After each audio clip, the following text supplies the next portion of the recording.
Tired of dealing with annoying flies, fruit flies, and gnats in your home? The Zevo Flying Insect Trap is your ultimate solution. Don't wait. Check out the link in the video description now to get your Zevo Flying Insect Trap on Amazon and enjoy a bug-free home today. Hey there, what's up guys? Welcome back to S5 Nexus. Today we're talking about some juicy news related to Sony's latest console update, the PlayStation 5 Pro. Now, I know you're all excited about the new hardware, but let me tell you it's not as revolutionary as you might think.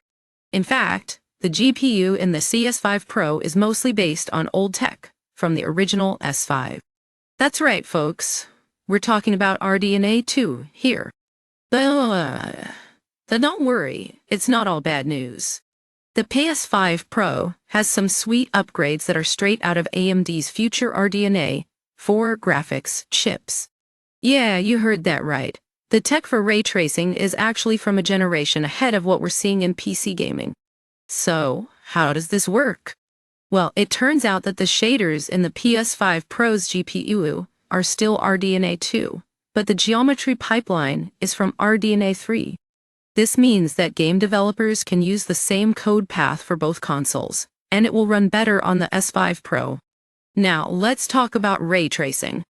This is where things get really interesting.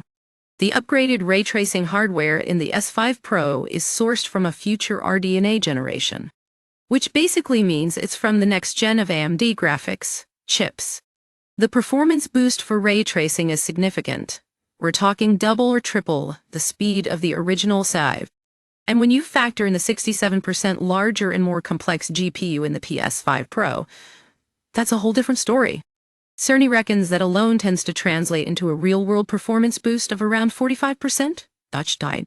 Now, this bodes pretty well for RDNA 4 GPUs, which are expected to close the gap with NVIDIA's top-of-the-line GPUs.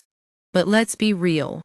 Folks, we're still waiting for AMD's actual next-gen GPU. One thing that is clear is that Sony went its own way with AI hardware in the S5 Pro, opting not to use AMD tech like everyone else. And then speaking of new hardware, I've got a hunch that NVIDIA's RTX 50 series placeholders are popping up all over the East database. Anyway, that's it for today's rundown.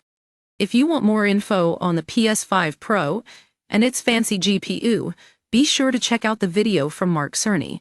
Trust me, it's worth a watch. Thanks for tuning in, and I'll catch you all in the next one.